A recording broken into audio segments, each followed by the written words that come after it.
lots of lines. Today we're going to be talking about the visualization application we've been working on for the last 3 months. My name is Scott Thomas. I am the documentation lead. I'm Antonio Castaneda. I am the design lead. I'm Thomas Nathan. I'm the quality assurance lead. I'm Chris Cobble. I'm the project lead.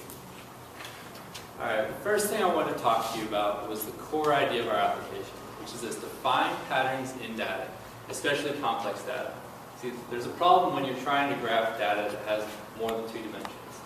If you want to graph a 3-dimensional data, you have to add another axis. And even that has visualization problems from a 2D perspective.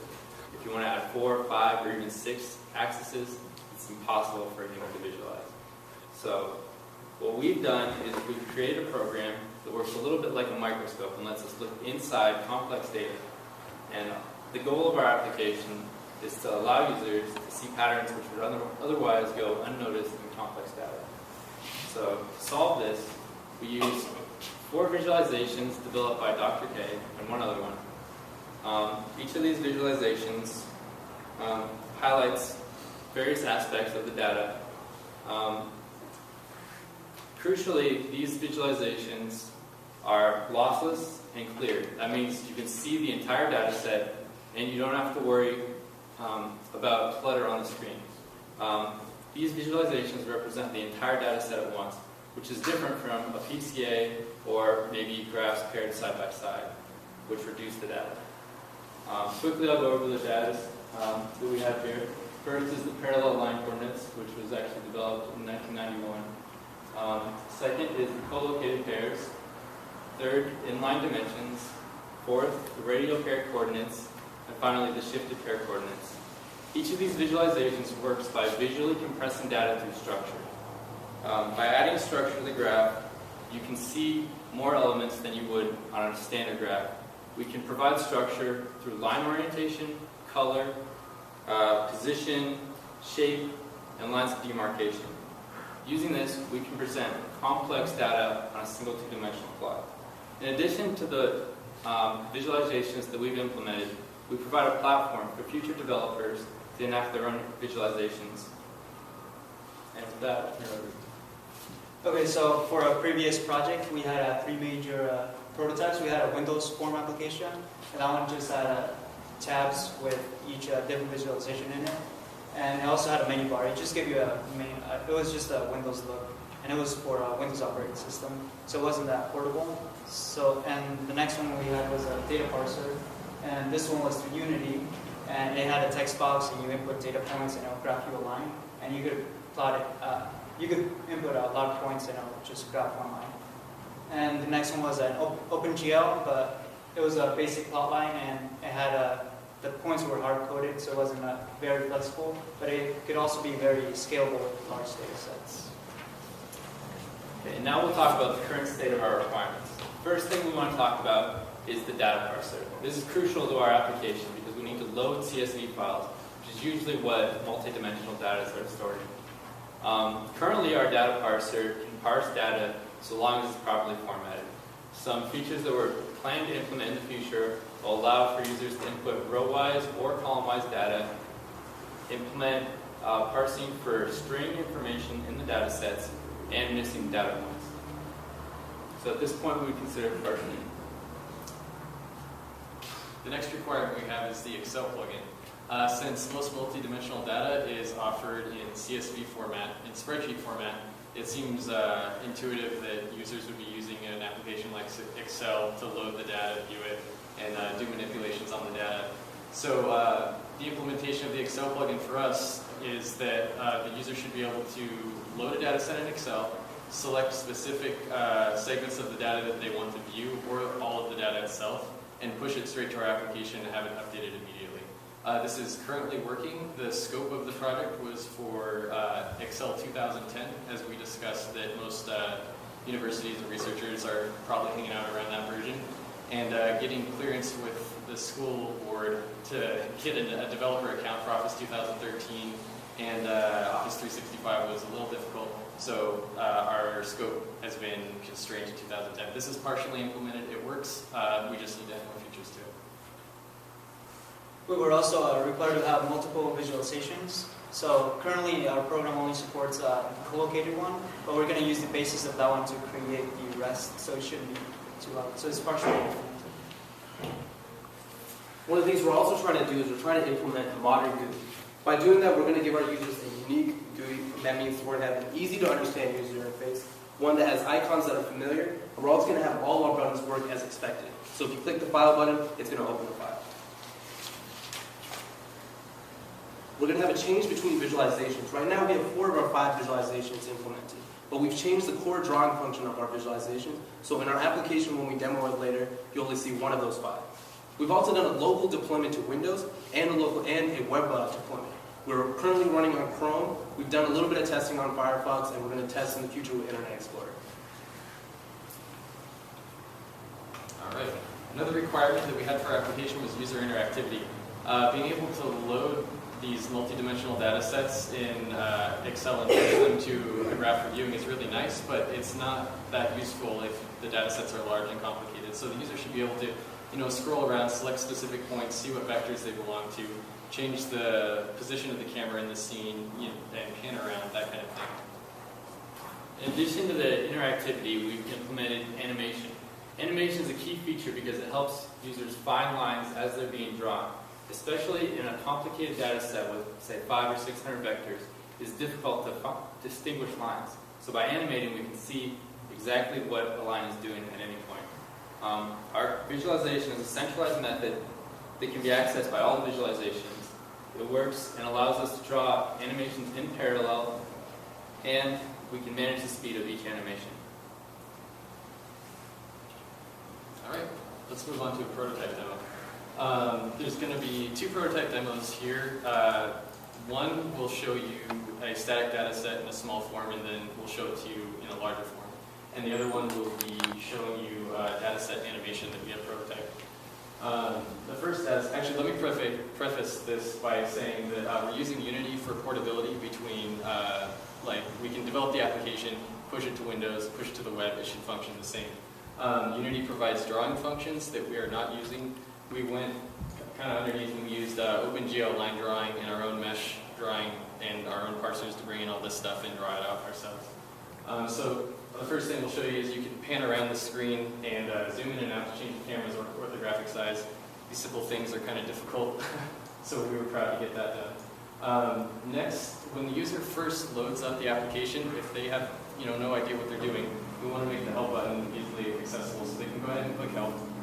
And it'll take them to our user docs, which is on the standalone, it's locally deployed with the program. Online, it will be sitting up on the web, parallel with the online application.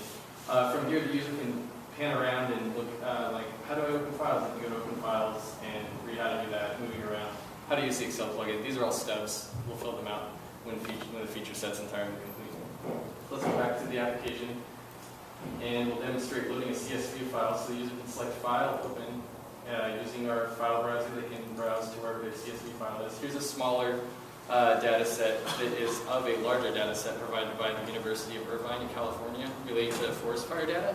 This data has relations between acreage burned, people deployed to fight it, humidity, that kind of thing. It's a lot of data that's pretty useful that if you were able to visualize it, maybe you could find trends. And you can already see right here a couple trends here. Let's open actually the larger data set. It's easier to see. There we go. So this is displayed using co-located coordinates. So this is our own method of drawing. The user would want to find trends when they open a data set because it's very difficult to find trends in the spreadsheet. So what you can see here is already the program is useful because at the start of the data you can see lines that start kind of at the shallow bend tend to shoot up really quickly. You can kind of see a blob right there if you zoom in. And they shoot up really quickly, whereas lines that start more steeply have a longer duration before they shoot up. And what this means, we don't know, but the application is supposed to allow you to discover these things, then go back to your data set and look at it and say, all right, well, I know that this data is displayed this way. What is that trend? What does that mean? And it allows you to discover things that you couldn't have previously inferred. So let's roll over to the animation demo. So in the future, once the mouse handling is entirely implemented. You'll be able to select individual points, individual vectors, and manipulate them accordingly, like change color, transparency, line width, wait for lines, and animate them. Say you have a graph that is just cluttered with things, you can't really tell what's going on, but you know there's a vector that you want to see animated. You can select it and say, animate this for me, and it'll tell you the path that that data takes through the graph. So this is an example of animating, all paths at once, which you obviously wouldn't do if you had a data set with several hundred thousand vectors, just because there's no information gained from there. But isolating individual segments and animating them is potentially useful. All right. Okay, so for our diagrams, this is actually our previous one that we had designed in 480. And the structure of the class came out pretty good, so we decided to stick with it. We have our level visualizations called a parent visualization, and that parent visualization would just call a method and it will draw all of them, which was kind of neat. And the data parser class, we only had to change like a couple things, like our data parser. We are going to separate into two classes, a data and a parser, because we want each class to do just one job, and it's more convenient for us. All right. So for the prototype demonstration, like I said, the Excel plugin works. It's targeted towards Excel 2010. Unfortunately, presentation machines are running Excel 2013. So we just thought we'd show you an example of how it works. So say you have a data set loaded in Excel. This is a very small data set. You can see at the top highlighted is a red circle indicating that's where plugins are. And you click that, it would take you to the pane for our application plugin. You would highlight what rows you want to select and monitor. Once those are highlighted, you would select the button that we put in to monitor to select the data. You click it, it would throw up a prompt that would say, oh, your data is being monitored. At that point, you can go back over to our application. And these are all pictures that we took of it working live. You want to go next slide? And then down at the bottom, we get a little pop-up. And it says, oh, we noticed that your Excel data has been updated. Would you like to update the graph to reflect that? User would say okay, and it would update the graph. So now we're on quality assurance and risk. So one of the main things we have to do is we have to do usability tests with fresh users. Right now we haven't tested with people that haven't seen the application before or seen the documentation. So what we plan to do is we'll have users test it out who have never ever seen the application, see how they interact with it. The next thing we'll do is we've been doing is manual user interface testing. There's not a single GUI element that we haven't manually tested. We've gone through all the buttons. We've used the File Explorer extensively, both on Mac and on Windows. We have also just gone through all the graphs, parsing, all those kind of things. And we're also doing unit testing with our core methods, such as our core drawing function. We have done unit testing with that. We are also doing weekly Scrum meetings, and we've also met with our advisor, Dr. Boris, every week. Now on to a few risks. One of the things is since we haven't done new quality assurance with new users, we're not sure if our user interface is too complicated. To us, it's very simple. We've designed it. We know how it works. So once we do it with new users, we have to find out, do they find it really complicated, or is it the best piece of software ever? Probably the latter. It's probably going to be, and also we're going to have potential performance issues. Because one of the things we're doing is we're doing big data. So with big data, we have, right now we've tested vertices, we have over 16,000 dimensions. And so one of the things we need to do is we have over 30 frames per second with approximately 20,000 lines. But with big data, sometimes you'll have millions of lines. And we need to test performance with that.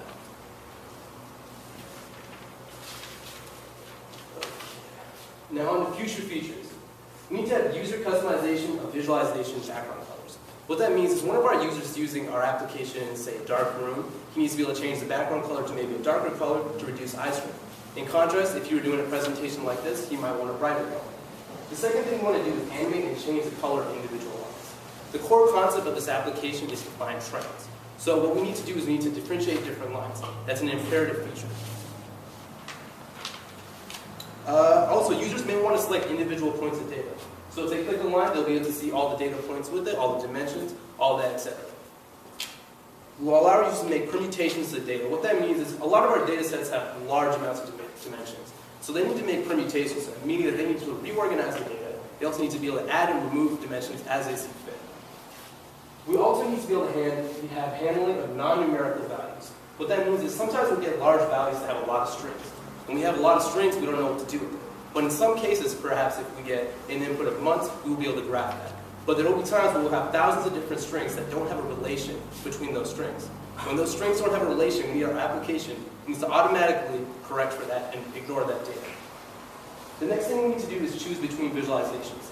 At any point in our application, our users need to be able to switch between the visualizations on the fly. They also need to be able to do this. They need to display multiple visualizations at once. Our goal is to enhance our users' ability to find trends. So if they can display 2 visualizations at once, we'll increase their ability to find those trends. Future components that we want to add to our application, things that are not necessarily features but will be going along with the application, include expansion of the Excel plugin. Right now the Excel plugin will push data every time a selection is selected and you're asked to push it. We've debated whether or not it would be useful to automatically update the given graph. So for example, you make a selection and you push the data to our application, and the application will continue to push it if you make changes to it. Whether or not that gets implemented, we're not sure yet. We're still talking to our advisor about it. We're going to be implementing full API documentation so that other developers that want to work on our project, extend our project, or work with the Excel plugin can. We're going to have the web-based forms for doing that. And finally, the user documentation needs to be completed, which will be completed after user testing. All the features are in, and we've locked down what our final GUI is going to look like. So there were many problems with this project, but the 3 main ones that we currently face were centralizing a drawing function. Currently, Unity uses a drawing function, but it's not very good. It doesn't have a very good performance, so we had to implement our own drawing functions using OpenGL. And we implemented this through a utility class, and every single visualization class would call it and draw it from there. It would draw a line segment. And we also had to implement our own GUI, and the latest version of Unity has added a new GUI editor, and we had to learn all of that. There wasn't a lot of it online, so we had to play around with it and research a lot, which was very time consuming. So we had to animate GUI elements and add functionality to them. We also had another problem, which was reading data. So we had to we have data which is column-wise or row-wise. So we have to decide whether to read vertically or horizontally the data. So we ended up letting the user choose which way to go. And the last one is letting the user select dimensions of the data. So it will only grab certain dimensions for the data, instead of selecting rain or other features in the dimensions. Here are lots of lines. Our goal has always been to make great software that ships on time, performs adequately, and provides a world-class user experience that empowers our users. On behalf of Lots of Lines, I want to thank you guys for your time. Any questions?